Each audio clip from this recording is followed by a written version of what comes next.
Mr. Mayor. With council members Rebollo, Altamirano, and Mayor Linus in attendance in closed session, the city councilman in closed session discussed the following items. Items 2, 3, 4, 5, and 6. City staff made a presentation. City council provided direction. No final reportable action was taken. Item number 1 was not discussed in closed session. Thank you. Okay, thank you. At this time, we'll go ahead and move on to roll call. Will the interim city clerk please call the roll? Yes, sir. Councilmember Altamirano. Here. Councilmember Rebollo. Here. Mayor Linus. Here. Let the record reflect Councilmember Argumedo and Mayor Pro Tem Garcia are absent. Okay, so we do have a quorum. At this time, we'll go ahead and move on to the Pledge of Allegiance, which will be led by Transportation Director Ferguson, and I will be leading tonight's invocation. Ms. Rice? Right hand over your hearts. Ready, begin. Pledge allegiance to the flag of the United States of America, to the republic for which it stands, one nation, under God, indivisible, with liberty and justice for all. Tonight, we gather with heavy hearts and a deep sense of concern for the residents, families, workers, and first responders who are being impacted by the Lineage fire in Boyle Heights. People in our region and even our own community are facing uncertainty, disruption, and hardship as a result of this terrible incident. We recognize the challenges they're experiencing, and we stand in solidarity with them during this difficult time. As we begin tonight's meeting, let us remember that public service carries both responsibility and opportunity.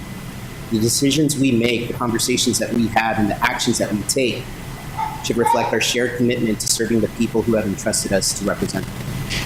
May our efforts this evening be guided by wisdom, integrity, and mutual respect. May we listen thoughtfully, engage constructively, and remain focused to the common good for all members of our community. Thank you.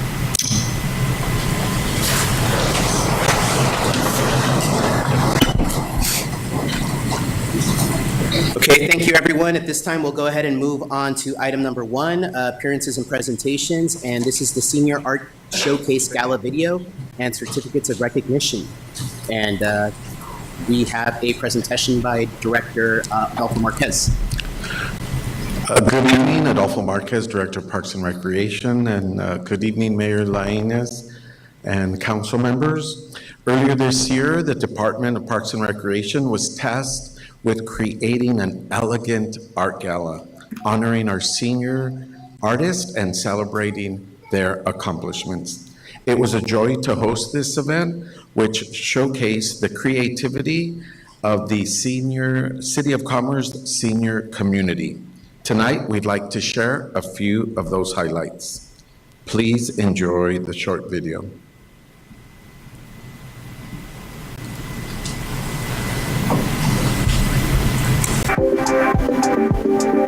Art this evening. I'm just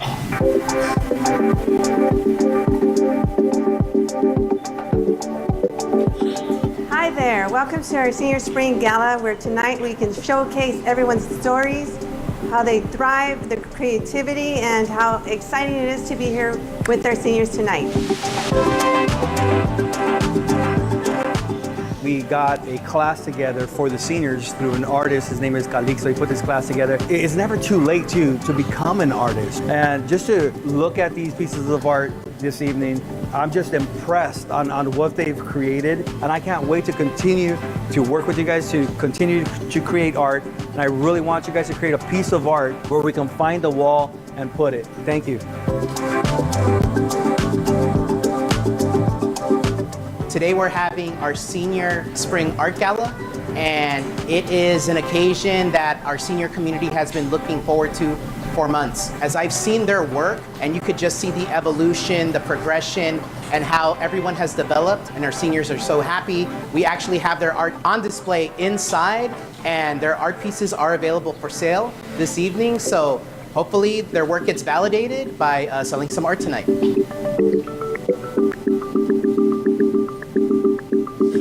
I walked around with some of our senior artists, and they talked about what inspired them. Was that one of the seniors was telling me that she was going through a really bad depression, and going every day to paint has really helped her. And tonight I was just completely inspired by all of their stories, all of their smiles. It's something that I'm going to keep with me forever.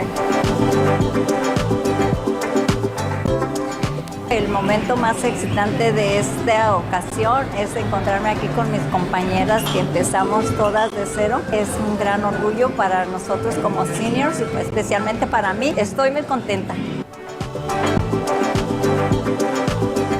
My first gallery showing here in the City of Commerce. I'm one of the featured artists today. This means so much to me. I never thought I could do art, and we couldn't be more happy to support the City of Commerce and also for us seniors. Thank you. When my mom first told me about her painting class, initially I was excited for her because I thought it was just like something to entertain. Coming here to the art gallery, it was very impressive, and I cannot even come close to what the city was able to provide. It is fascinating. So I really appreciate the city for doing all of this.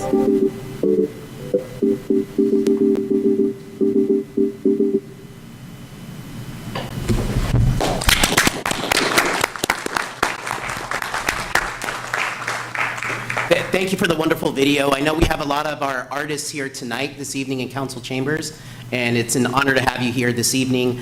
The Senior Art Gala was such a wonderful and meaningful evening. It was full of joy, elegance, and really your stories. I feel like I know most of you, most of the artists, but in looking at your work, I felt like I got to know you just a little bit more, right? Because what I saw is, apart from the talent, and Commerce has so much talent, and there's so much talent and creativity at the Senior Center, but you all have so many stories to tell.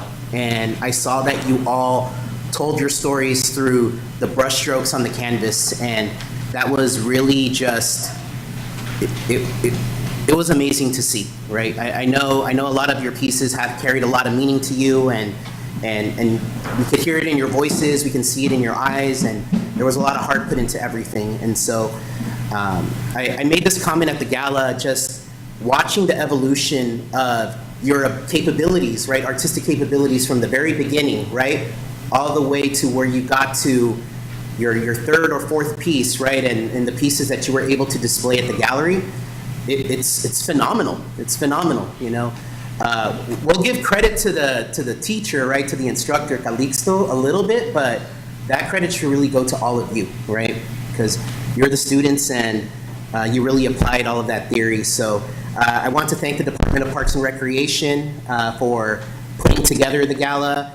Of course, the staff at the Senior Center for really supporting, right, the classes and, you know, the seniors at the Senior Center. I want to thank Councilman Ivan Altamirano as well for really spearheading this, right? This was a vision, something that you had seen, right, and wanted to do. And so I know during your mayorship last year, this is something that you really helped construct and put together, right? So I think it meant a lot to a lot of people. It certainly meant a lot to me. I saw that it meant a lot to all the members of the community that attended, and it was really well attended, and it meant a lot to all of us. So thank you. I know you all got your certificates. I would like to have you all come up and take a picture, but before you do that, I do want to pass the mic to my colleague to my left really quickly, and then we'll pass it on to Councilmember Altamirano. Councilwoman Rebollo. Thank you, Mr. Mayor. I mean, what else can I say that hasn't already been shared? I think going into the art gallery, I did not expect to see what I saw. And more than what I saw, I think it was the memories and the stories that are etched in my heart. I learned about Lori's dad. I learned about Mrs. Mata's sister, how they called her Chupi, and that's why she made this beautiful artist picture of a bird. I think it was, she called it the Chupi. I learned about Mrs. Barrera's passion with horses and the power of the horse, what it meant to her, the stallion. I even had a great conversation with Gloria Nezahualcóyotl. I was like, man, I didn't know you were such a great artist. And it was more than anything the stories. Lo que más me conmovió no nomás fue el producto, sino las historias, el proceso. Aprendí mucho lo que estaba comentando sobre el papá, aprendí del papá de Lori, aprendí de la hermana de la señora Matas que le decían Chupi, por eso ella pintó un colibrí. Y unas de ustedes compartieron conmigo sus historias de que me conmovió mucho, de que estaban en una depresión muy grande y venir a pintar todos los días les ayudó con esa depresión. Entonces, eso es lo que más me llevo en mi corazón, no nomás el producto, porque claro que fueron,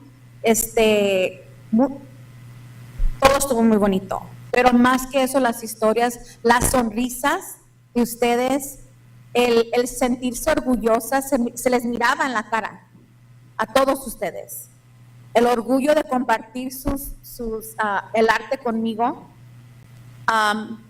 No sé su nombre, el señor que pintó un patito, lo que le decíamos como un patito, así como el patito feo, pero ese patito me conmovió, porque me recordó la historia del patito feo, pero era un patito bien hermoso, que se miraba como que si estaba vivo. Y eso es lo que yo me llevo en mi corazón, es las historias que compartieron. Unos de sus hijos compartieron conmigo, wow, yo no sabía que mi mamá fuera una artista.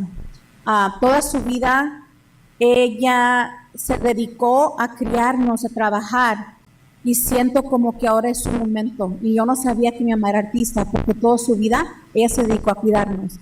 Y esas son las historias y las cosas que me conmueven, y que digo gracias al señor Altamirano por tener esta visión.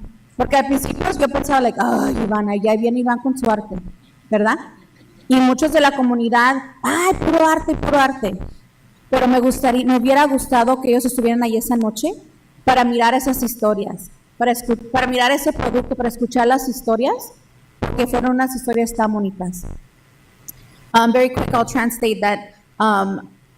More than anything, I take with me the stories, the smiles of everybody, the sense of accomplishment that I've seen. So many of you just sharing your portraits and telling us your story and why did you do this and what inspired you to do this art. And that's what I take with me. And I thanked Councilmember Altamirano, because I too was like, here we go, even more art, right? When the agenda item was before us. But then it's I take it back. You were correct. This is something that was highly needed. And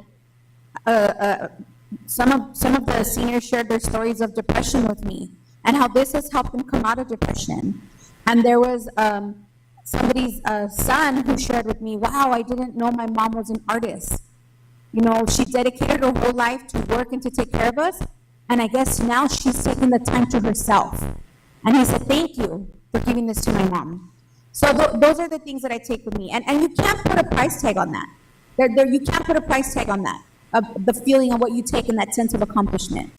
And so I wish that the members of this community that, have such negative things to say about us doing that, I wish they were there that day so they can see that you can't put a price tag. And so thank you to all of you. Thank you to all of you, and thank you, Councilmember. All right, thank you for your comments, Councilwoman. Councilman Altamirano. Thank you. The last meeting that we had, I kind of really, during my comment, I spoke about this. And honestly, I've been on council for 14 years, going on 15. This has filled my heart the most out of anything I've ever done on city council. To see the seniors create art and to see them at the gallery art show, they were glowing, and they still glow today. And I remember walking into I think they had maybe 2 or 3 classes, and I walked in, and when I first saw the pieces of art, the way Calixto was teaching them, it was just kind of like a blank canvas, but also it was just a bunch of different colors. So some of the seniors told me that they don't think that they don't think Calixto knows what he's doing. And so they were complaining about the class, and I was just like, oh man, I'm not an artist. I don't know. But to see the progress in a month, 2 months, 3 months, and it just their pieces of art started to transform and to have meaning. And some of them, they were like embarrassed to show their art, but then their art continued to get better, and it started to have a story behind it. So then they started their second piece and their third piece, and I think maybe some of them are on their fourth piece, but they got so good that these pieces of art look like a professional did it. And I mean, I wanted to buy them all. I tried to make deals with them before the gallery, but they were all waiting like, no, we're going to sell it at the gallery. And it was so hilarious because people wanted to buy their art and they were so excited to sell it. And then they all decided not to sell it. That's just the funny thing. And I got it. I understand. And that's something that they created to let that piece go. It goes away forever from them. So then we came up with a solution that I want the city to create copies of it and in order for the community to be able to purchase their piece of art. And then the seniors could start to make some money off the art, and they could rightfully say that they're artists because they are. And what happened is this program just awakened the artists within them. Some people say, oh, you're not an artist, but get a brush and a canvas and then put that brush to a canvas and you'll see what's going to be possible, and the seniors can prove that. I'm looking forward to continuing these types of programs. I want to really thank City Council for believing in this program and making it possible for you guys to have this program. We have the teens working on some art right now too. But I do want to also have like another public gallery, whether it's a senior center, City Hall, wherever. I want to hang your art. I'm proud of your art. I want to hang it. I want to display it. I want to have some sort of city gallery where other residents that live in these areas can now start to come walk and see your art. Because a lot of them did not get to go to Tomayo's, and it was a remarkable event. So I just want to say, seniors, that I'm truly, truly proud of you, and I'm truly, truly inspired by what the courage that you had to grab that brush, knowing and saying to yourself, I'm not a painter, I'm not an artist, but as soon as you had the courage to put that brush to the canvas, you became an artist, and look what you created. So I'm proud of you guys. So thank you so much for showing up and continuing to show up to the advanced classes. I'm so excited to see what you guys are going to create next. So thank you, seniors.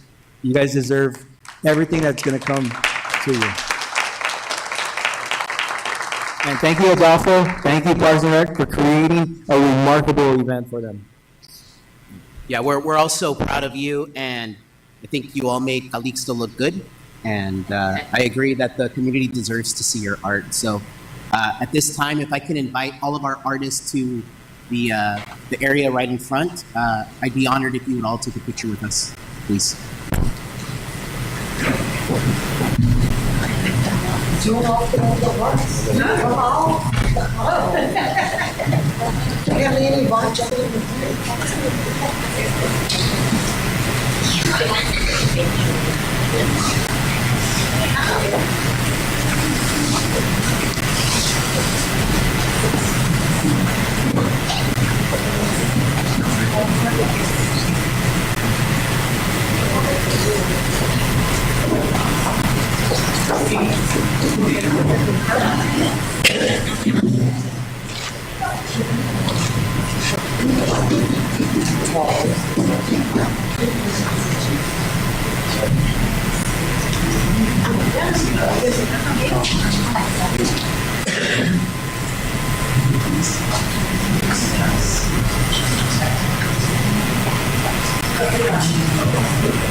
Congratulations, felicidades, and thank you again for coming to our council meeting, and thank you for your incredible work. At this time, we'll go ahead and move on to public comment. Members of the public who wish to address the City Council on any agenda item or any matter not on the agenda and have submitted a speaker slip, I will call you up to the podium in the order it was received. Please be mindful that we do have a 3-minute time limit. And the first speaker card that I had is Isabel Marin. If you could please come up to the podium.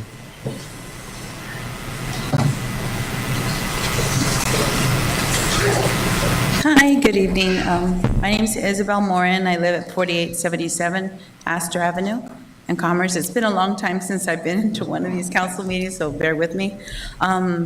What I want to speak about today is, I don't know that you all knew, but I'm the Total Access Account Manager representing Airgas, and I'm able to provide the city with discounts on safety products, any maintenance products, which your transportation department already orders from me, as well as propane for all the events.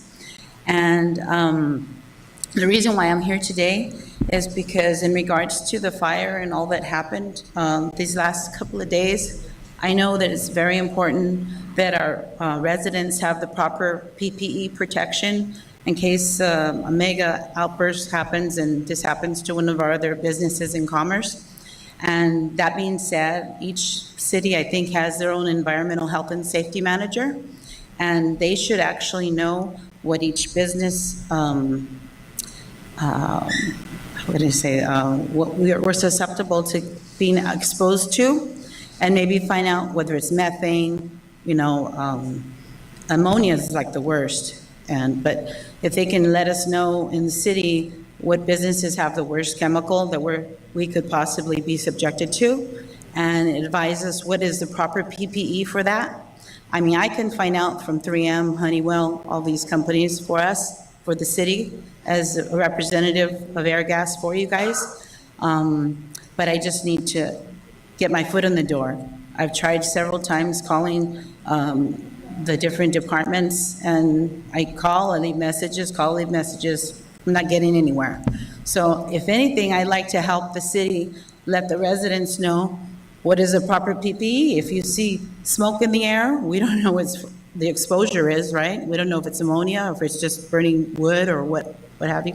So maybe if we know as a personal resident and we want to take it upon ourselves to go buy a half-face mask with the ammonia cartridge, to protect us just in case it is ammonia. I mean, what if this happens on a Sunday afternoon when nobody in the city is available? And if we have that mask at our house, at least we could put it on our face, our grandparents' face, our mother's face, whomever, to protect us until the city lets us know what we've been just subjected to. And so just, trying to be proactive versus reactive. And I think that's very important for the city would like to know. I mean, I personally have bought half-face masks for my family. I have like 10 of them in my motorhome, and whenever something happens, we have them there because if there's an earthquake and we have to go outside, at least we can have a safe place to put them. So just basically letting the residents know what PPE you should have readily available. Maybe the city, if I give you guys great discounts, the city can pass that on to the residents. And I have my face is over. Anyways, thank you very much. Ms. Morin, thank you for coming up here today. Mr. City Manager, if we could take down Ms. Morin's information and have the appropriate staff contact her. Thank you very much. Thank you. Moving on to the next speaker, we have Sydney Tabizoa. Hopefully I pronounced that correctly. It's unfortunate she had to leave, so I do have permission from her to speak on her behalf. Okay, and your name for the record, please. Yes, of course. My name is Yvonne Sandoval. So this is from Sydney. My name is Sydney Tabazon, and I give Yvonne Sandoval permission to speak on my behalf. I am sorry I had to leave the meeting early, but I think it is important to publicly praise Natalia, the Latin rhythm dance instructor here at City of Commerce Senior Center, for everything she contributes to our community and to us seniors. She's an inspiration to me, and I think to all of us with her outlook on life and health. She shares with us the importance of staying moving. She does this in the most compassionate ways that makes everyone feel at home, respected, and cared for. I am on a journey, as she says, I have been on dialysis for the last 10 years, on dialysis, and for the first years. For the first time, I feel like it's not the end of the journey, but just the beginning, thanks to her. I look forward to the years to come with having her and all of the other senior citizens on my side on this journey. And I just want to add a little bit to that. That journey is very important to her, and I know she's not the only one that needs to work on their health for the sake of their well-being. So I want to thank you from the both of us. So that concludes my conversation, or 3 minutes with Sydney's comments. Okay. Now, Thank you for your comment. On behalf of Sydney Tabazon, and before you go and sit down, I do have your speaker card here, Yvonne Sandoval, and I imagine you have your own public comment, so Madam City Clerk, can we reset the timer for her comment? Okay, thank you. Okay. My name is Yvonne Sandoval, and now I am here to talk about the painting class that we have had the privilege of having Maestro Calixto teach us. We have been with him for months, and what looked like just a painting class has bloomed into something more deeper than that. First of all, when this first session finished, we were asked to create a title of our painting and to write a sentence about it. Little did I know how profound this painting class has been and still is. It has provided a space to call our own, and as an individual and as a group. For most of the seniors in this class, they have never painted before. And I can say for myself, this type of painting.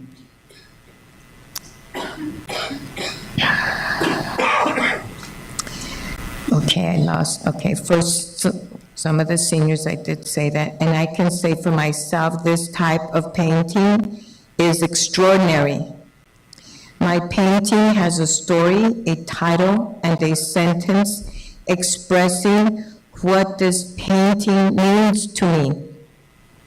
Thank you for allowing us to have this painting class, because as you can see, it's more than just a painting.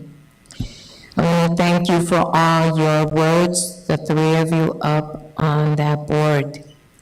I couldn't be more pleased and more grateful to what you've said about our paintings. And I just want to thank you from the bottom of my heart, and I'll paint some more. And it's important that the being able to stroke with that paintbrush and the stories of people, of the seniors, and that they highlight what is ultimately incredible, what they maybe would have never thought that could happen at City of Commerce Senior Center. Thank you. Thank you for your comments, Ms. Sandoval, and excited to see the continuance of your artistic journey and everyone else who participated in the class and who will participate. The next card I have is for Frank Martinez. If you could please come up to the podium.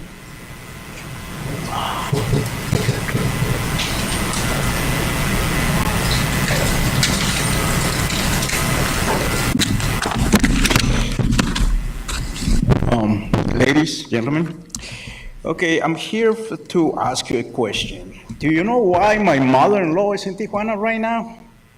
I got you, right? It's not what you think. I actually like the lady. But last Friday at about 4 a.m., she woke us up. Telling us, oh, mind you, my mother-in-law is late 80s. She has dementia. When she speaks, it's really hard to make out what she's saying. But that day, she woke us up telling us, hey, ¿qué están quemando? ¿Qué están quemando? Why are you burning? And I woke up, I went to her room, checked, and in the way, the smell of smoke, right? I get there, everything is fine. I went back to my room, put my pants, check outside, heavy fog. What I thought it was fog. It was actually smoke. That day, throughout that morning, there was low cloud covering, creating this kind of greenhouse effect. It was really bad. Told my wife, take your mom to your sister's. She lives in Tijuana. I took my pets, my dogs, my pets, took off, and I didn't came back till the next day.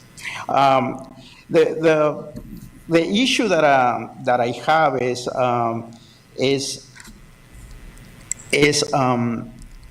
for example, that day I called a number of people. Mind you, it was Friday. You guys don't work that day, and it was a holiday. So I called a number of people just to see, hey, what's going on? You know, we having some sort of emergency status or something. Of all the phone calls, the last one was the only one that was able to tell me, you know what, this is not, we are not taking care of this. The county is not taking care of this. It's the city of LA, because it happens to be in the other side of Indiana, right? The border of, you know, county and city. So I did the best I could to tell my neighbors, because they always ask me, because they know I come here and, hey, did you talk to anybody? no answers, since Friday till today. Mr. Mayor, I saw you in a video, when I was looking for answers, and I saw that the city got a grant for an emergency commanding post.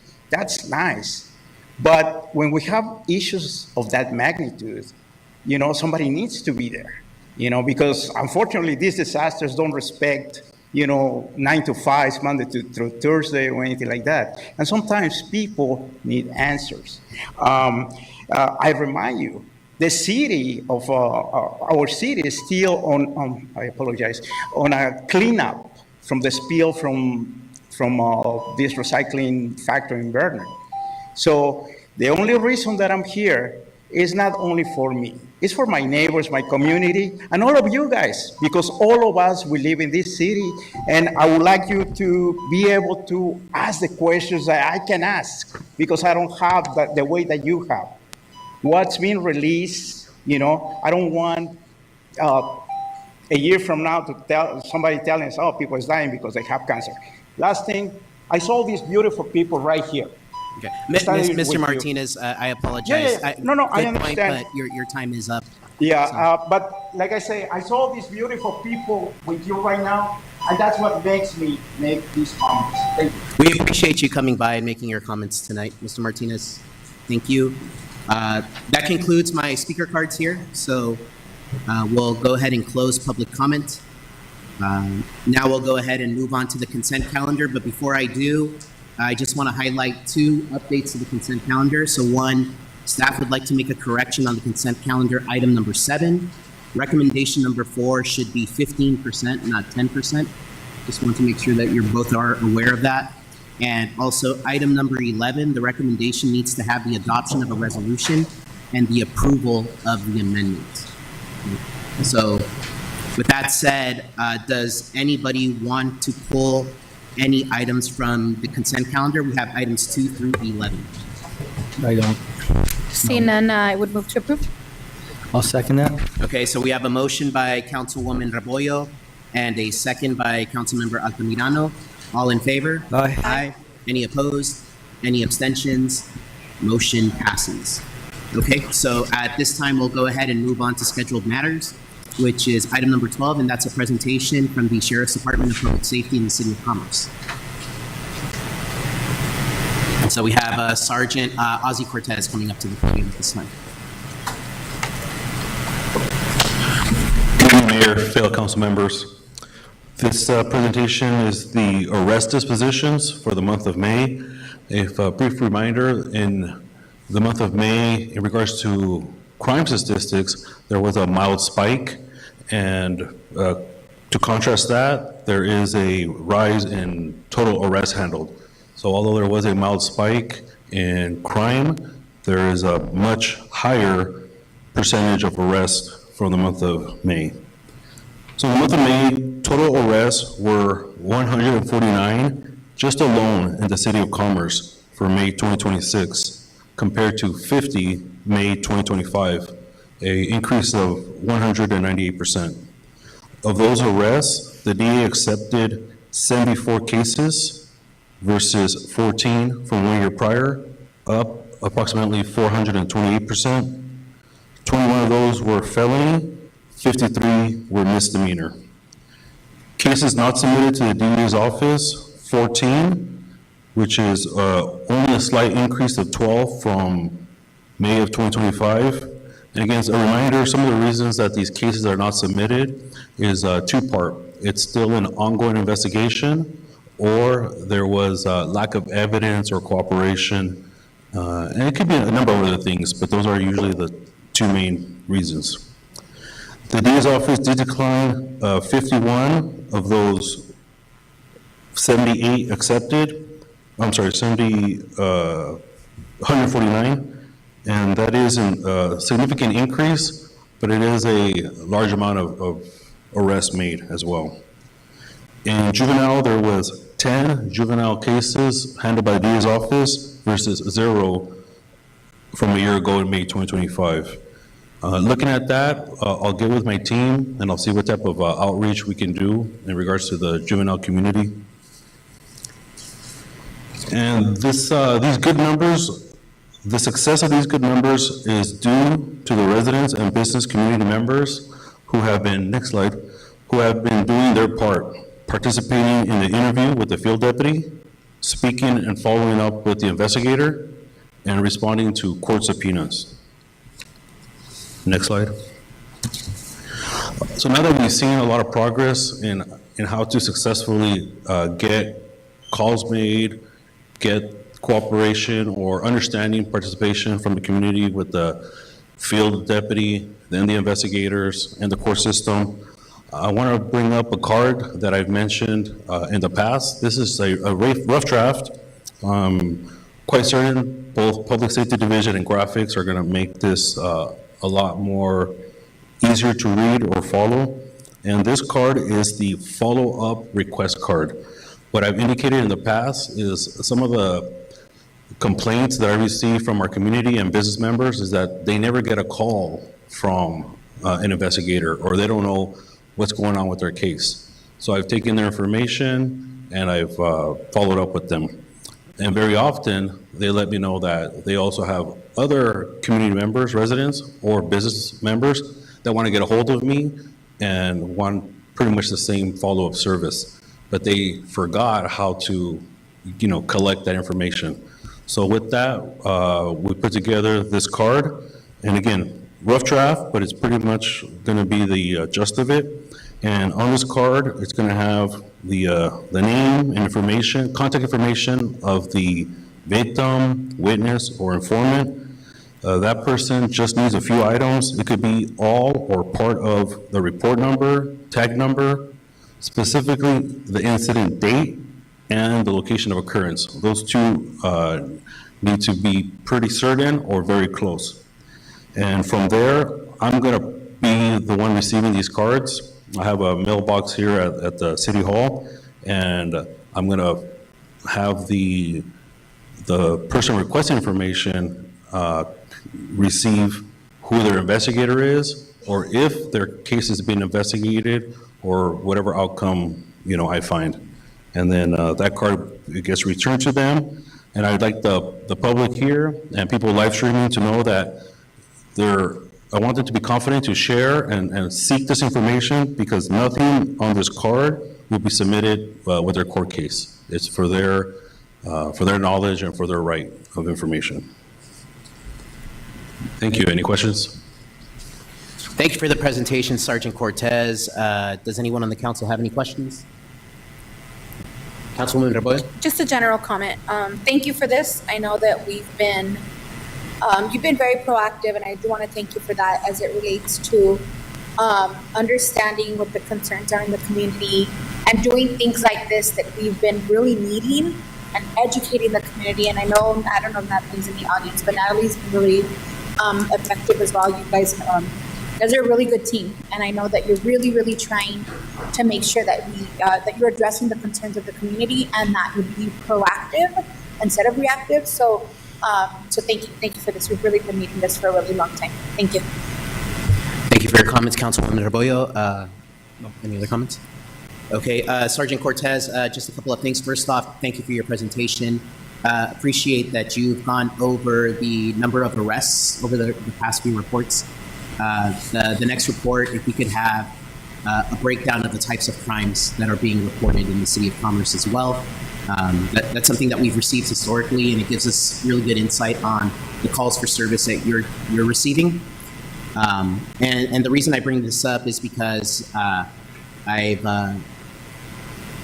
learned a lot of vehicle thefts throughout the City of Commerce, and I wish I could just isolate it to one neighborhood, right? But the truth of the matter is it's happening in multiple neighborhoods. I'm hearing about it in Rosewood, in Veterans, right, in Bristow. And so I want to make sure that your team is aware of it, and I want to make sure that your team is doing something to hit it off at the head, right? It's excessive at this point. And obviously, us as a community, we need to do our part, but we're also looking to you, right, as law enforcement to really provide those patrols, be aware, and just make sure that our safety is protected. So just want to make sure that you're aware of that. Also, I'm seeing a lot of excessive graffiti and gang activity out in the Bristow Park area, right? As I'm sure you know, I know there was an incident yesterday which your team handled, so thank you for that.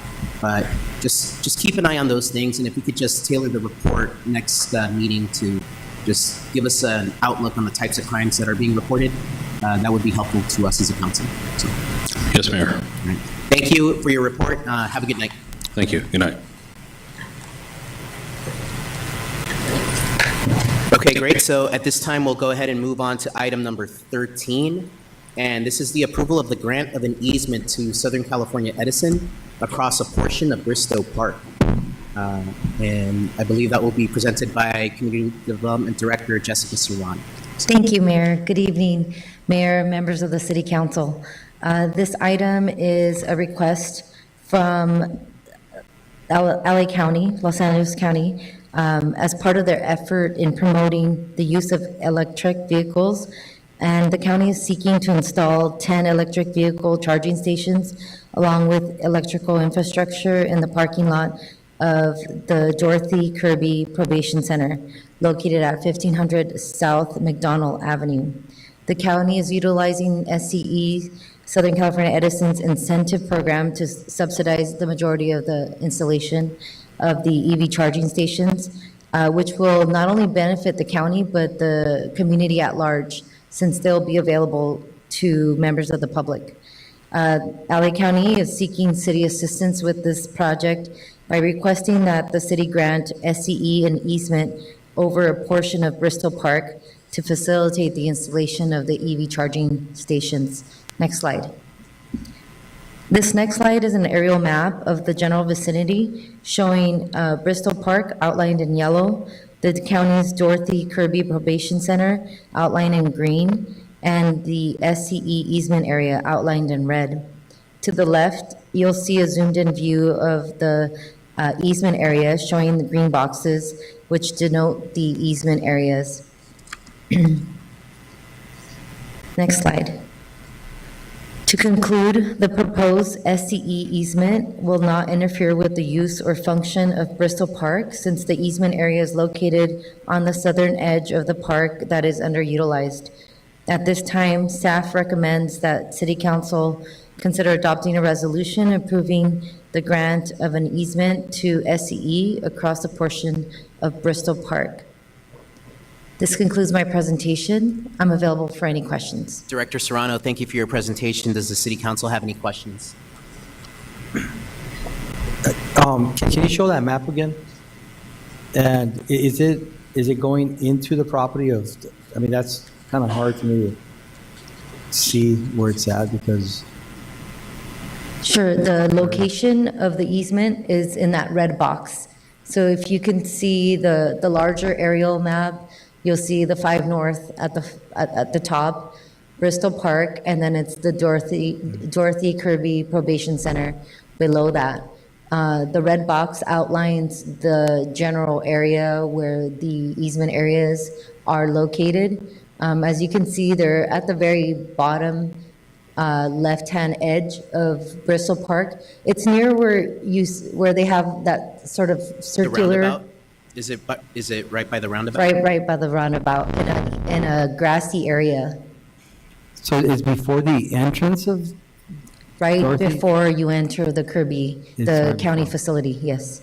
There's like a little alleyway, kind of like a pathway where you can walk across, like in your, like facing their building. That's, like, can you guys tell exactly where it's at? So it's where that roundabout is. Yeah, I You see the could roundabout there. Mhm. And residents are going to have access to this 24/7?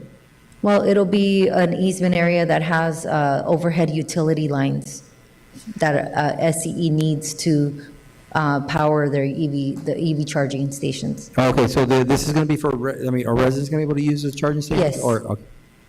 The residents will be able to use the charging stations, but the charging stations themselves will be located on the county property. On the county property, so then they have a gate. Is it before the gate or outside or inside? It's after the gate. So you have to pass through the gate where they have currently some some parking stalls. That's where they're converting, they're gonna have 10 EV charging stations there.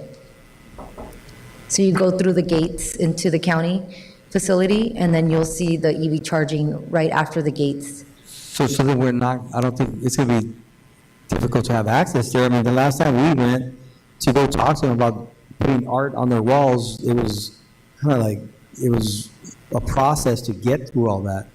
And they have these security guys on golf carts stopping everybody who even approaches 5 feet from the building. I see. So I'd like to take a look at it a little bit Sure. more before approving this, honestly, because I asked them about a year ago if we could put art on their walls, and their comment, latest comment was, well, we don't want people standing in front of our building looking at art, but then they're gonna want us to park inside their property to charge their cars? Doesn't make any sense. So we can certainly bring this item back at the next meeting and get you the additional information. This is being essentially moved by SoCal Edison, right? So it's somebody else asking besides that, and I don't know, maybe they don't like us as much as they like them, but certainly I can get you the information and why it's relevant. Ultimately, this serves the community, right? But we have time, right? We do have time to bring this item back. So if we'd like, we can continue the item to the next meeting and then get you the information that's. Absolutely, because I would like to, at the same time, have the discussion with them to then allow us to, if this is gonna serve the community, so is that art walk that we were presenting. So I would like that to take place as well. Okay. I mean, this is my opinion. Thank you for your comments. Before we continue the item, there are just some things that I want to bring up, unless Councilwoman, you have any comments? No, I just have major concerns about it, that I'm not ready to make a decision on it today. Sure. So I'm glad that we're putting it. Okay.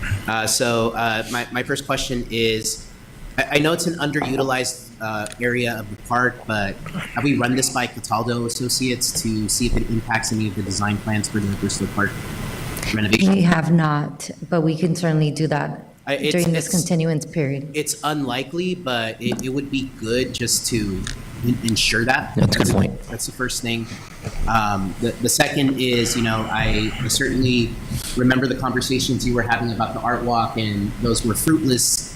I also want us to consider how the county could help us fund the Bristol Park renovation as well, right? So if this is going to be a partnership between the city and the county, it can't be one way, right? So we have to find some common ground, and I think there are a couple of opportunities where we can make that partnership a win for both parties.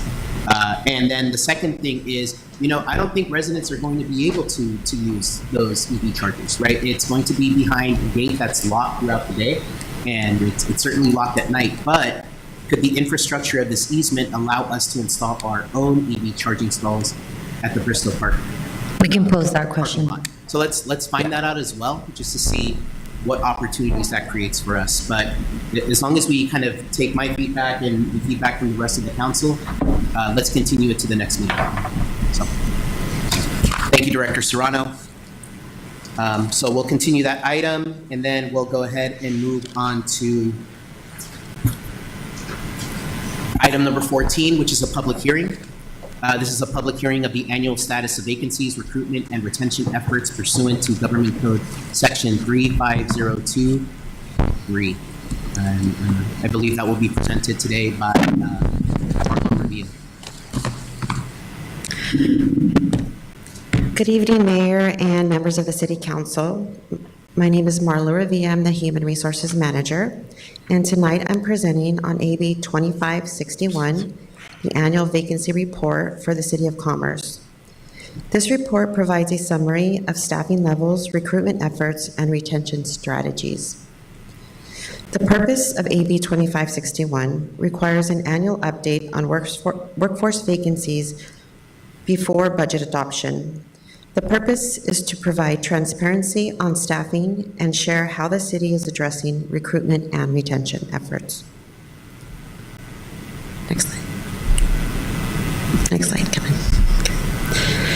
So this slide here shows a snapshot of our current workforce status.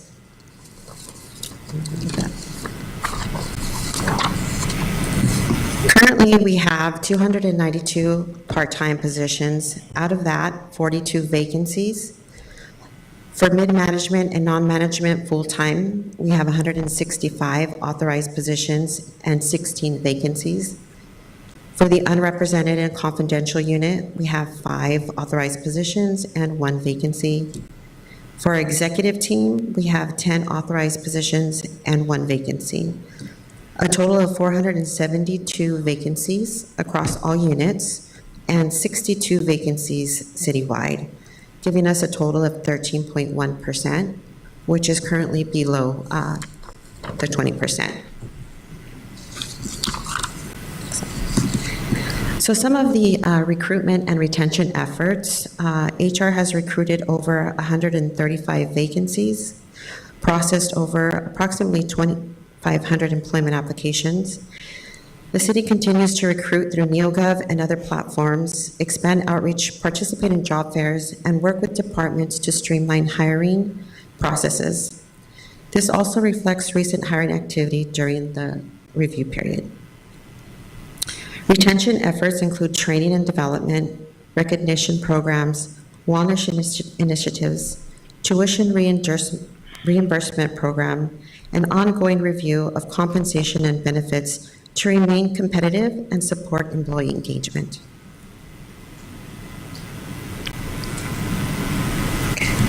Some of the challenges are based on limited ability of qualified candidates, increased turnover due to retirements and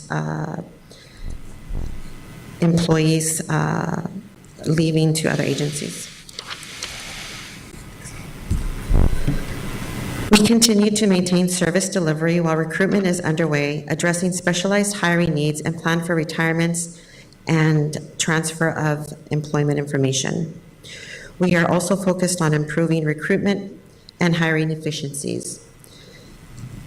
Some key takeaways and priorities are for us to continue to fill vacancies within 90 days or less, strengthen employee retention and professional development, enhance succession planning and workforce readiness, promote employees' wellness, engagement, and workplace culture, conduct regular policy reviews, and most importantly, the city remains compliant with the AB 2561 requirements.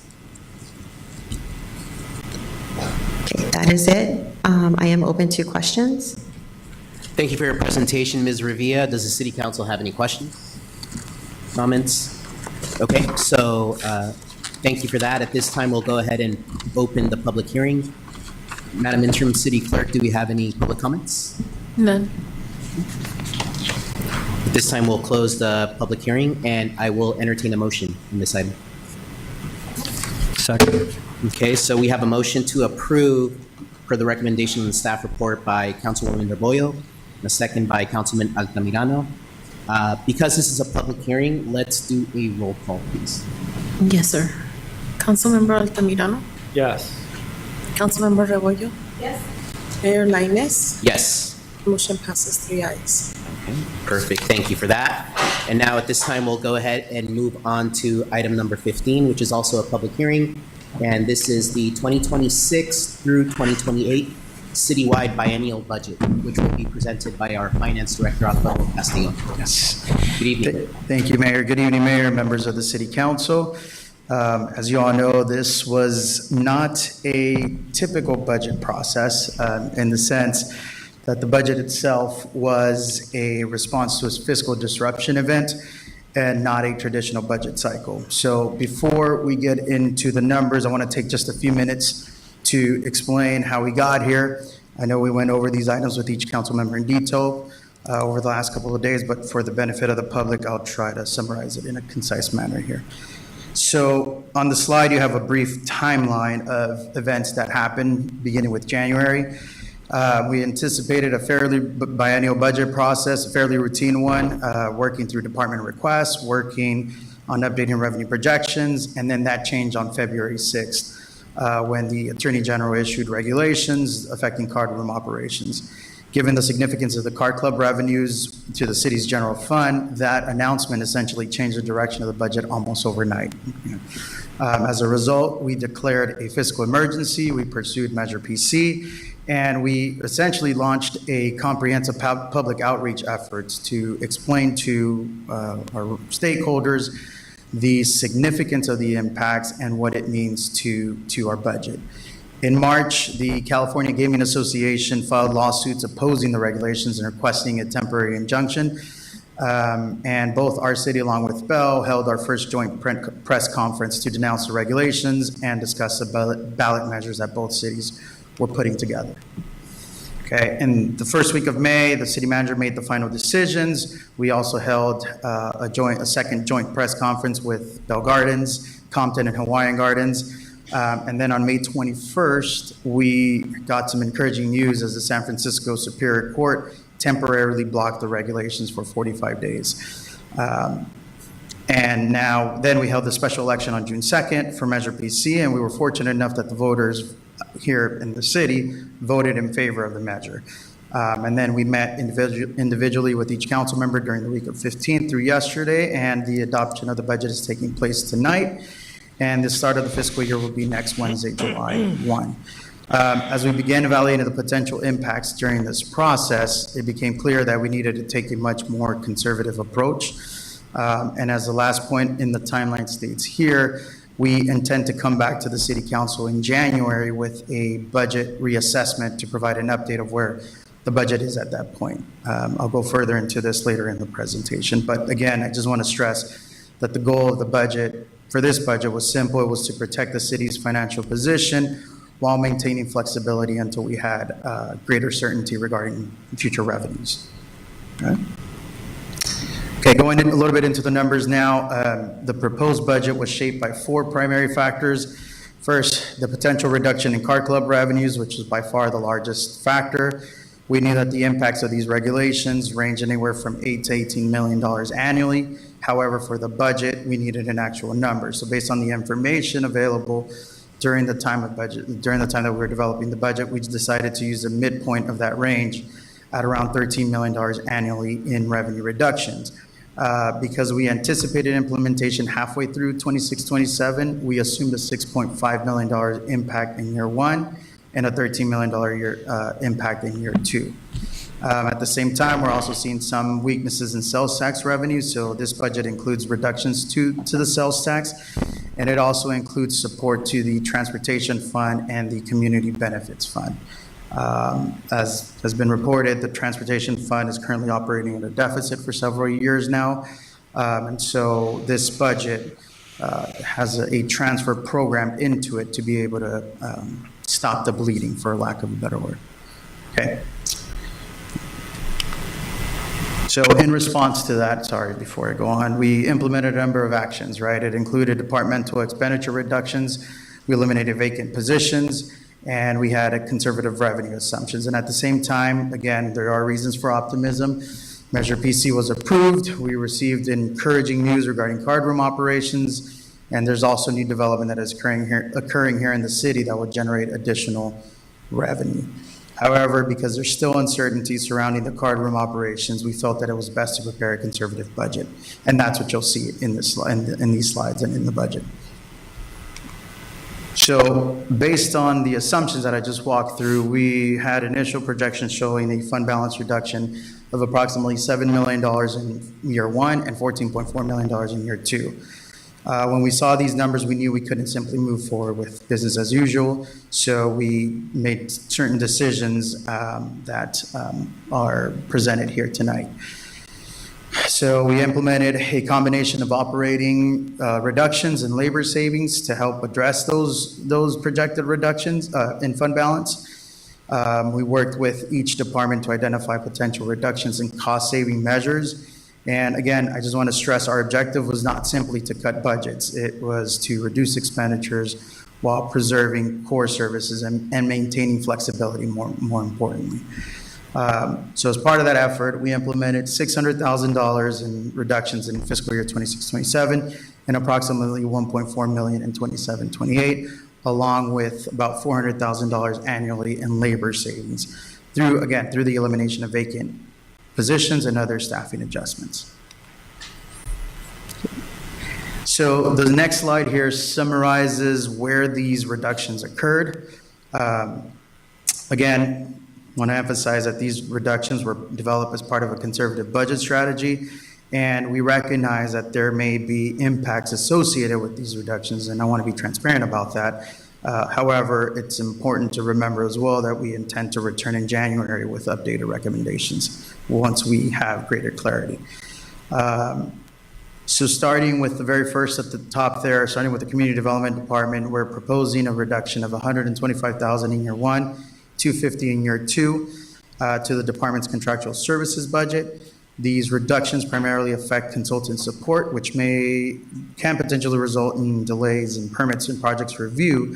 However, it's important to note that these reductions are not intended to change the city's commitment to economic development or customer service. Staff is prepared to adapt operations as necessary to continue processing permits and development projects in a timely manner.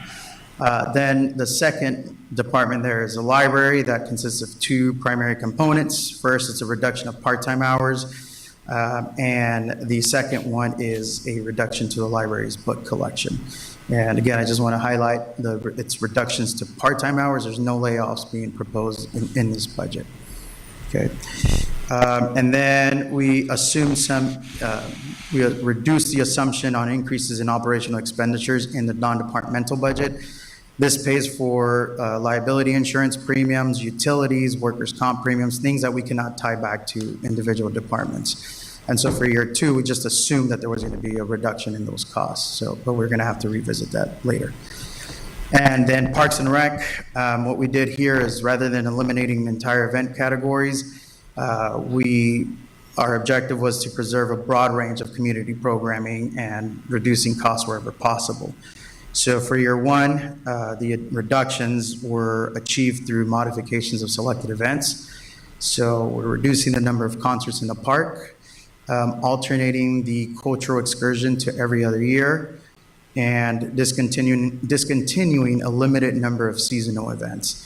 Then for year two, it includes additional modifications to Independence Day, Summer Kickoff, Fiestas Patrias, Las Posadas, and alternating the Las Vegas excursion to every other year and modification to other community events.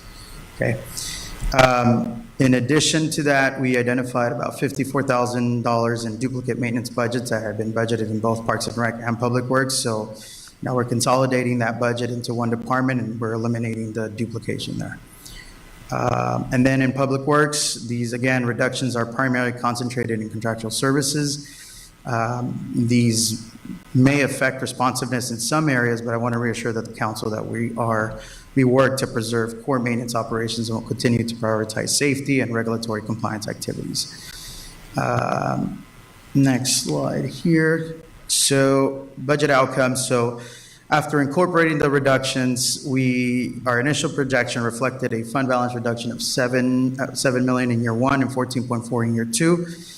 Through expenditure reductions and personnel adjustments, it was reduced to approximately $6.1 and $12.6 million respectively. When we account for the support for transportation and the community benefits program, the fund balance reduction now increases to approximately $9.5 million in year one and $16.2 million in year two. However, it's important to understand what is driving those figures. These reductions in fund balance are a direct result of our conservative assumption that the city loses approximately $6.5 million in year one and $13 million in year two. So it's not reflecting a structural issue in the general fund. It's reflecting a conservative approach. Okay. Then this table here is meant to provide the council with a high-level overview of the general fund revenues and highlights the decreases and compares them to the previous year. The council adopted revenues in fiscal year 25-26 for 81.7, and what we're proposing is fiscal year 26-27 at 76.6, and fiscal year 27-28 at 72.1.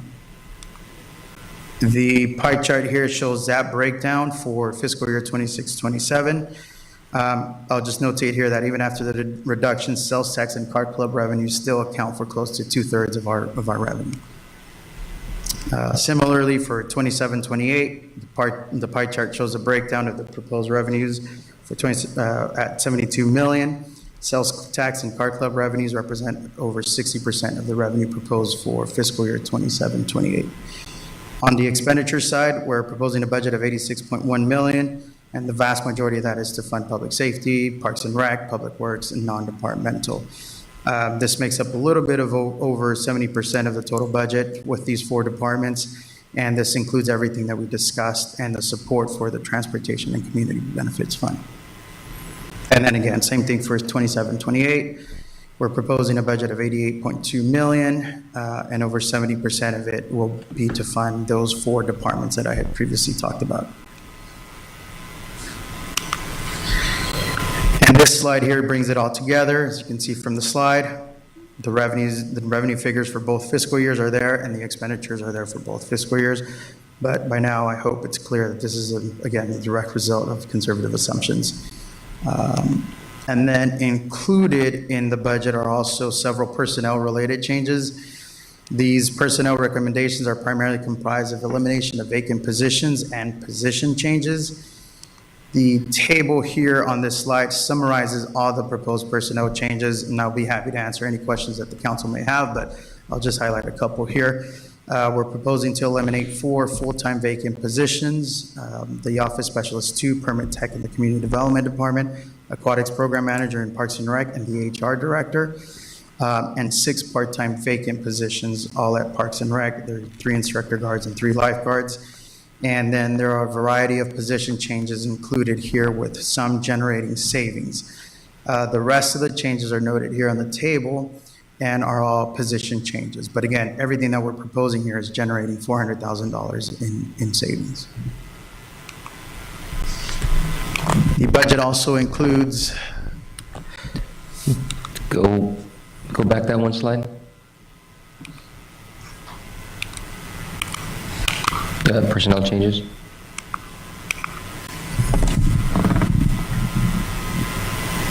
There you go. So these are, I want to be clear, that these are those modifications to the budget process, not through the recently approved labor negotiation process. So the city council and management can recommend the size and scope of the organization, and these are those requests from staff that city council is to consider. Does the council wish to make any comments, or do you have any feedback at this time regarding this stuff? I'll try to read this now. Can you move a little bit?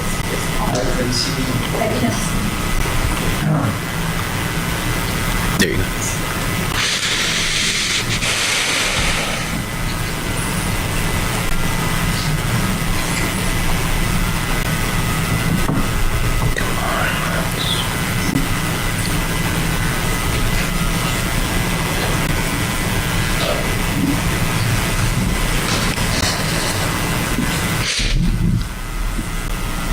So, Ernie, we kind of went through this already, right?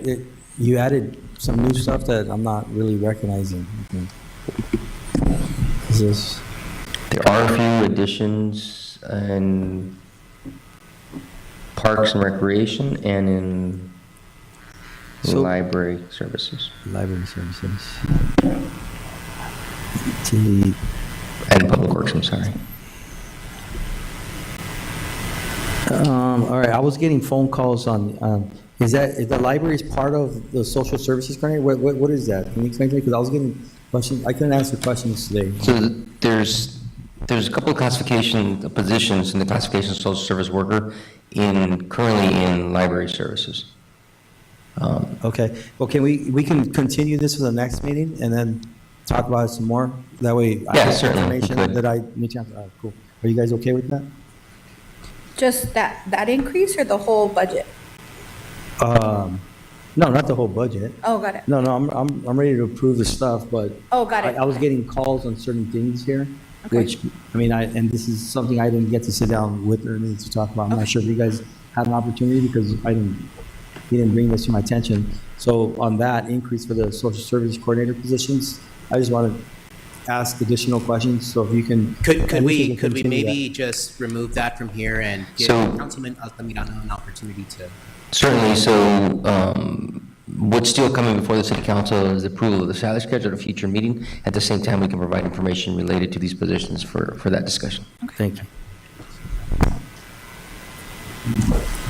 And just for the clarity, right, Director Castellon? Yes, sir. When we talk about the elimination of positions right now, and obviously, we understand why, obviously the outlook is very uncertain, but we're not talking about layoffs, right? That's These correct. are all vacant positions. These are all vacant positions. Yeah, that's correct. Just wanted to be clear. Yeah, no, that's a good point.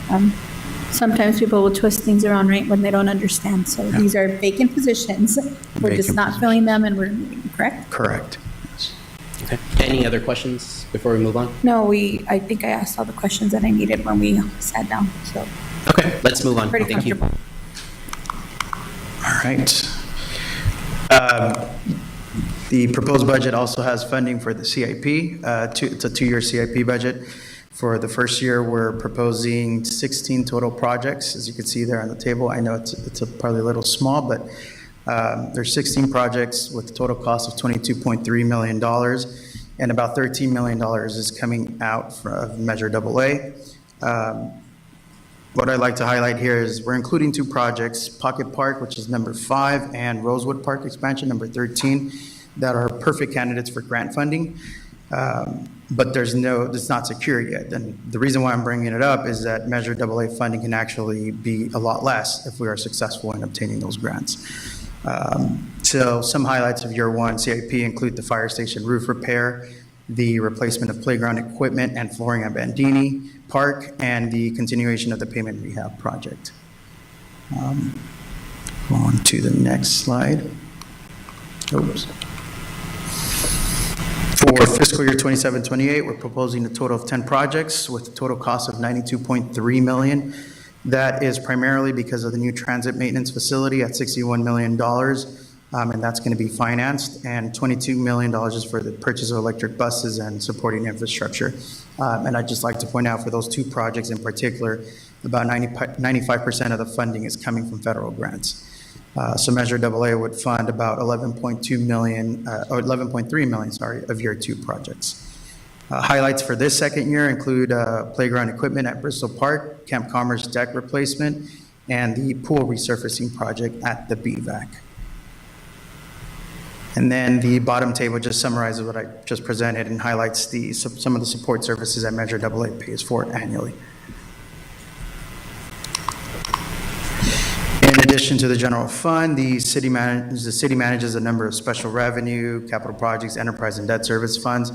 Collectively, we're proposing a citywide budget of $132.8 million for the fiscal year 26-27 budget.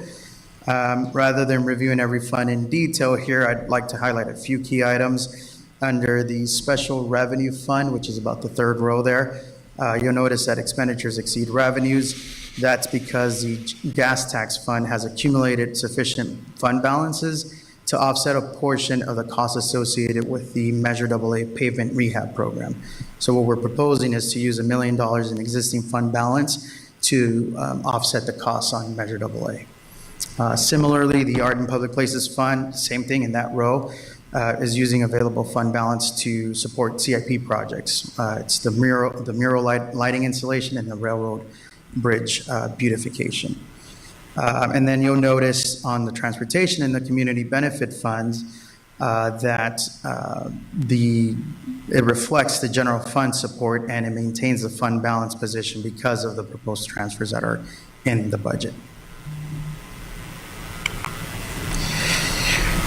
This next slide provides the same information for fiscal year 27-28. Overall expenditures declined from 132.8 in 26-27 to approximately 126.7 in fiscal year 27-28.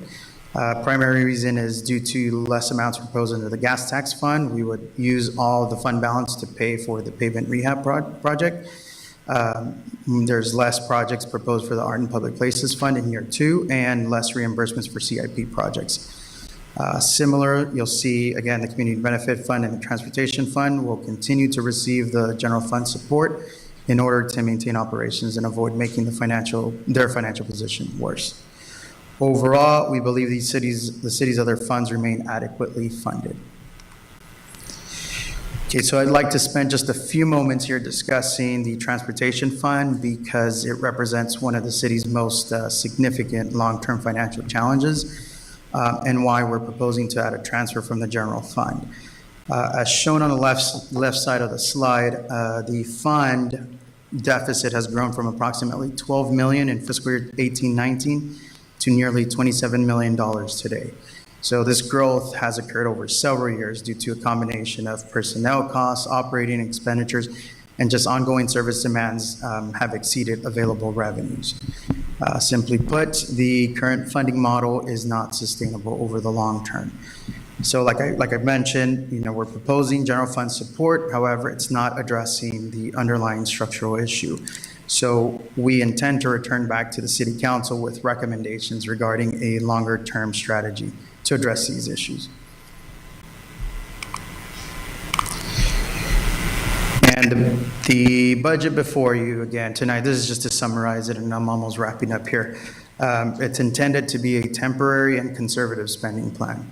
At the time the budget was developed, there was significant uncertainty surrounding card room operations. Since then, we've had voters approve Measure PC, and we are receiving encouraging news related to the card room operations. So again, our intention is to come back to the council in January with updated revenue projections and recommendations. If revenues perform better than anticipated, we may recommend restoring some or all of the reductions included in the budget. On the other hand, if revenues don't materialize as expected, then we may recommend additional adjustments. But at this point, we just don't have enough information to make that determination. Okay, and before I conclude, I'd like to take a moment and recognize and thank everyone who contributed to this budget. This is the city's, as I forgot to mention at the very beginning, this is the city's first ever biennial budget. And so in order to do that, it took countless hours of work, and not just from my staff, but also from the department heads, from all the departments, from all the departmental staff. And also, thank Ernie, the city manager, for his leadership and guidance, and to thank the mayor and the city council for your engagement, for your support, and your willingness to make difficult decisions here. This budget, again, it was developed during a period of significant uncertainty, and I appreciate your trust in staff and your commitment to protecting the city's financial future. With that, staff respectfully recommends approval of the proposed 26-28 biennial budget, establishment of the fiscal year 26-27 GAN appropriations limit, and the reappropriation of project balances and encumbrances from fiscal year 25-26 to fiscal year 26-27. Thank you, and I'd be happy to answer any questions that council may have. Thank you for your presentation, Director Castellon, and thank you and your finance team for really working through this and putting together a biennial budget, right? I know the budget process is a very tedious and laborious, process, but doing it for 2 years, right, really helps the city plan out, right, a little bit better, right? So I want to thank you, and I certainly want to echo your sentiments and thank all of the department heads and staff for putting this together. But before I pass it off to my colleagues, I just want to bring this in mind. Obviously we're right now in a little bit of a period of uncertainty because of the card room, and we don't know how the regulations are going to impact our revenue. But as you know, we're all familiar with the fire that's going on in Boyle Heights, right? And we've gotten help from our county and state partners to provide masks, but I feel like we should work to do more, right, for our community, right? So in the spirit of community health, I have a request for our existing budget and then just moving forward. As you kind of formulate your questions and feedback about the budget, I want you to just consider this. I'd like to create a community disaster relief and recovery fund, right? And for this fiscal year, so not affecting what you're presenting, right? Because the fiscal year starts on July 1st, take the $100,000 from the project management fund to purchase air purifiers and just other necessities for residents affected by this fire. And then just have this as a fund for the biennial budget. Because I know in some instances we can dip into our reserves for this, but having a specific fund like this just keeps it top of mind, that we have resources for something like this, right? And we do not have to take from reserves or other departments, right? Essentially robbing Peter to pay Paul. And also, you know, we just can't afford to wait for our county and state partners to declare a state of emergency, right? They've been working hard to support us, right? So I don't want to dismiss those efforts, but we need to be able to move more nimbly, right? And I think with the creation of this fund, we'll be able to be more agile and work quicker as a city to just give our people the resources that they need. And over the coming year, let's develop like solid parameters and policies for this fund, right? And define a funding mechanism for it, because I have some thoughts and I don't necessarily think it should be, you know, community taxpayers, right? I think there's ways that we can do it. But for this specific fiscal year, right, I do want to take $100,000 from the project management fund to just purchase necessities, right, in the spirit of community health and create this community disaster relief and recovery. This community disaster relief and recovery fund. But I'd just like you all to consider that, and this time I'll just entertain any comments. Well, Mayor, I agree with that, and thank you for bringing that. That's brilliant. So thank you. And I think that instead of us having a council meeting in the future, if there is an emergency and if there's a need, instead of having a council meeting to decide what we're going to get, I think that we should authorize our city manager to get some input and make the decisions on what's needed, like right then and there. For instance, I don't know if we could use those funds right away. Let's figure it out, because I went to Bristol Park yesterday and my eyes were burning. There was residents complaining that their eyes are burning, their house smelled like smoke. So I drove over there yesterday afternoon, and yes, I got out and my eyes were burning, and there you could still see areas are affected. There were some families that have asthma and stuff. So I bought some air filtration units with HEPA filters and gave them, and I really think that area needs it now. So I'm not sure if we could do something like that and take a look and respond fast, like now, because they need it now. Absolutely. And I've been driving around Bristow, and I've experienced the same thing, right? And so I think by taking funds from the project management fund immediately, right, to provide immediate relief and service to our community members that have been impacted, let's do that. And then for this budget that we're taking under consideration today, let's create that fund, right? So that, you know, we have it as a line item, and then over the next few months, we can develop parameters on how to fund it. Right? So I agree. Good. So if I may add, so first I want to commend you, because we already started purchasing as many masks and air filters in the region that we can get our hands on, and have the different departments, the bus lines have been provided with what we have. But certainly creating an accounting mechanism to move faster will be very helpful.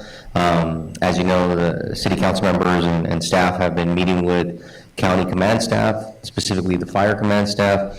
The guilty party that created this issue, right, is outside of the city, but smoke doesn't follow city boundaries. And so certainly we did have to react. They did submit an amount of money to mitigate the expenses, but until we figure out what that is, the council already took action. But certainly this mechanism, an accounting mechanism to move more nimble, as you said, will help tremendously, because unfortunately we are surrounded by industry, and this may happen again, you know, at some point, and so we'll be better able to react. And so for the budget tonight, if per your direction, we'll do the budget amendment related to the existing, creating the fund, and then as we close, we can transfer some of the ongoing savings from the current fiscal year to essentially give it a healthy fund balance until we establish guidelines and a funding mechanism to fund it into the future. Sounds good. Councilwoman Rebollo, any comments? I just, I'm going to echo the sentiments of Councilmember Altamirano. It is definitely a great idea. It is a need, because let's face it, it's not a matter of if this happens again, it's when, right? I mean, let's face it, we've been having fires that affect the Ferguson community and that the warehouses back there. It's almost like it was 1 or 2 a week that was happening. And now this fire here, and we're surrounded by industry, so it's not a matter of if the disaster happens, right? It's when. So we have to be reactive, and this is the way to do it. I do want to commend our legislators. Myself and the mayor have been constantly on the phone with Assemblymember Gonzalez and Crystal, is his staffer's name, with Matt Johnson from the county. And I don't want the community to think that they're not trying, but also another way this helps us is because for the county right now, or the state, we're really not a priority because of our proximity to the fire, right? So even if there is money, right, the efforts are going to Boyle Heights, East LA, then it's Commerce, right? So even if the money's there, they have, and I understand that, right? They're affected the most, but, right, our community is still affected. And we can't sit idle and wait to see how much money's gonna be left while we're breathing all this toxic air. And I do want to thank you for this proactive approach, because we do need to get air filters out. We can't wait for the county. We can't wait for the state. Although Assemblymember Gonzalez did shoot some our way en masse and some air filters, but let's face it, like how there's too many households for us to say if they give us 20, who's going to get it, right? And that's hard. So I do want to thank our city manager who was on it right away and said, you know what, let's try to go and get some air filters, air purifiers. And another thing is now they're running low because everybody's out trying to purchase these air purifiers, right? So with that said, this is great. I 1,000% support it. And I'll make the rest of the comments that are not necessarily to the budget later. But thank you, yes, that is a great addition to the budget. Okay. Any other comments related to the budget from the City Council? No.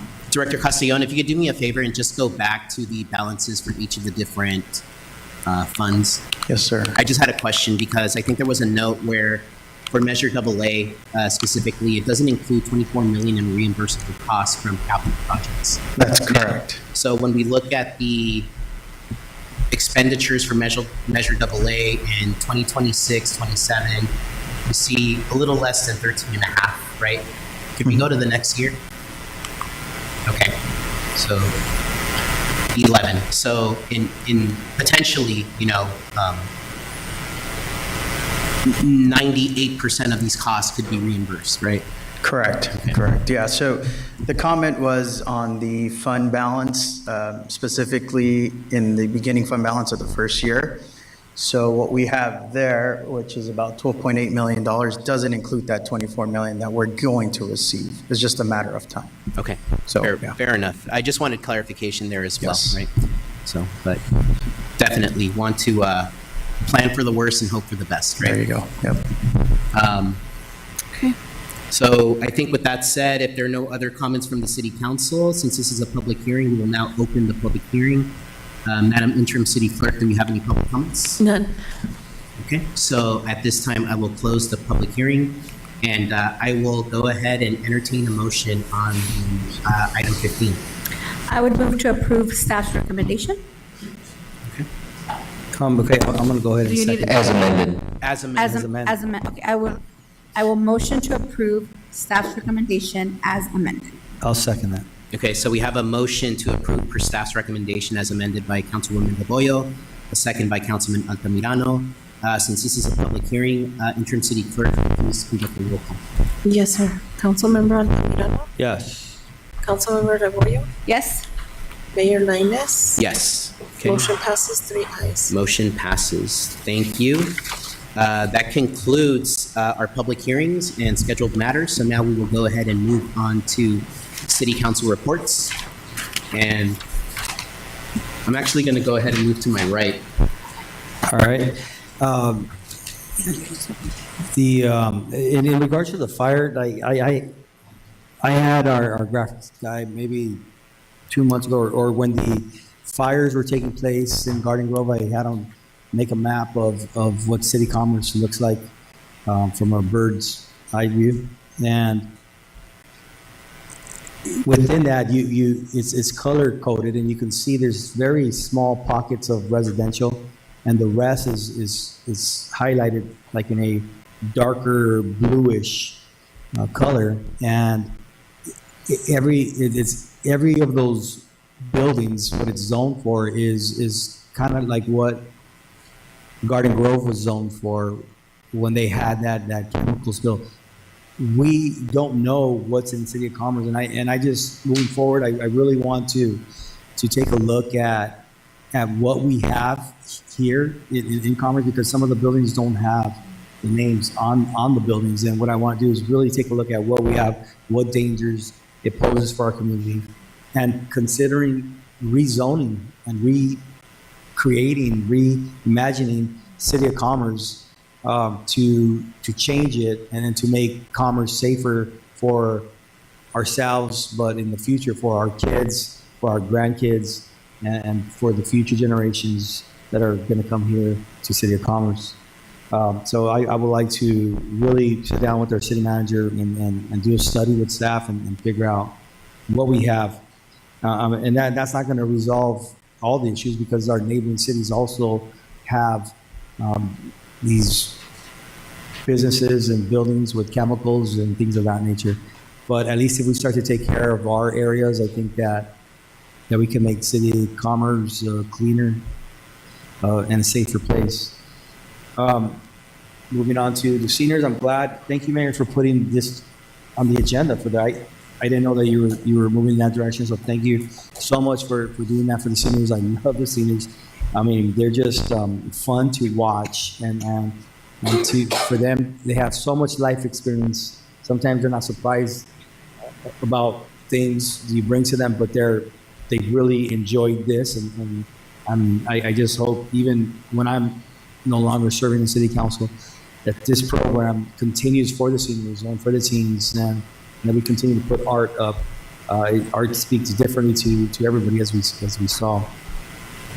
And in closing, Mayor, when you close, I know that I wanted to give my condolences to the Macias family, and I also wanted to give my condolences to the Arvizo family.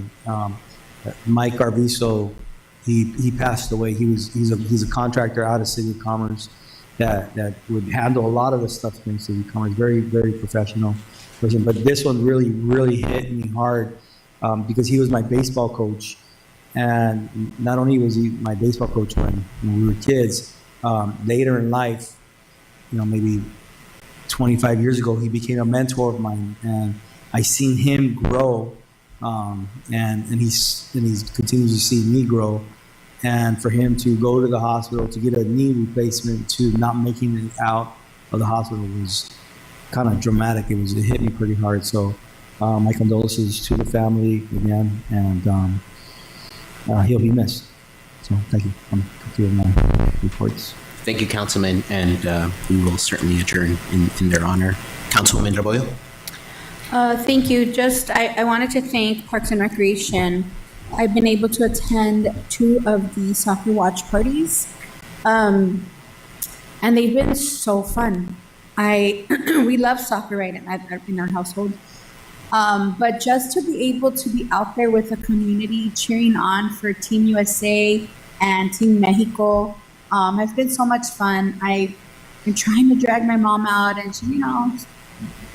she finally agreed to go to watch Mexico play, and she had a really good time. So it was just really nice to sit there with her and enjoy soccer, which is something that we used to do with my grandpa. So it was cool to sit with my mom and just we both had a really good time. So Parks and Rec, I mean, what can I say? Yeah, every time I think you can't outdo yourself, like you do. And thank you, because you thought of every single little detail. And gosh, the hype men, or the hype leaders, I think it was only the men this time, so I said it right. It was, I want to say it's, what's his name? Arnold and Freddie, the baseball coach. Oh my goodness. I mean, they're like a good hype team. And then previous to that, it was Coach Jimmy and Freddie, and I think Arnold too. So great job. From the video enticing us to go to being there, it was just, I'm so proud of our Parks and Rec staff. I know it might be out of their comfort zone to do some of these things, and knowing Adolfo the way that I know that he does, that he is, as he pushes people outside of their comfort zone, like, I know that all of this has come forward because people like him see a vision in rec leaders, and they're like, no, you're gonna do it. And I know this because it happened to me as a kid, as a day camper. He used to make me sing on the buses when we used to go to the day camp trips. He used to be like, oh, sing This Land Is Your Land. And I was like, no. And like, believe it or not, as a kid, I wasn't like super outgoing, and I was like, I don't want to sing in front of people. But he made me do it all the time. And then flash forward to my adulthood life, I sing everywhere now.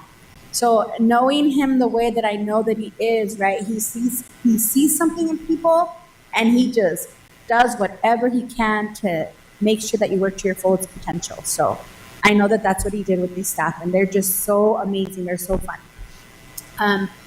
With that said, I also would wanted to request if we can please adjourn this meeting tonight in memory of Mr. Hilario Macias, who is the father of our Parks and Rec employee, Mrs. Patty Barunda, and grandfather to our lifeguard, Bianca Barunda.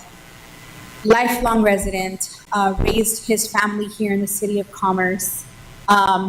Just a wonderful man to sit and hear stories from Patty about the type of dad that he was. I just knew him as one of our patrons that would come and play racquetball when I worked at Veterans Park, religiously going to play racquetball. And that's where I met Mr. Macias. And I told this to Patty, then flash forward to, I don't know how many years later, it was like, oh, you're their dad? I know, you're Sergio's dad? You're Patty's dad? And I just knew him for Mr. Macias, right? To know him was to love him, a very serious man, very cordial, and I know that he is going to be missed to his family, but he'll be missed in the City of Commerce. He was a staple to this community, and he raised a wonderful family. So he leaves such a wonderful legacy here in the City of Commerce through his children, but now through his grandchildren, who now play for our sports at our park, who now work at our park. So what a beautiful legacy to leave. So I would, Mr. Mayor, we can adjourn in Mr. Hilario Macias' memory, and my condolences to the Macias family. Absolutely, and thank you for your comments, Councilwoman Garboyo. As for my reports, it's been a while. I do want to thank the City Council for supporting the emergency fund this meeting. I think it's important, and so we'll go ahead and move forward with that.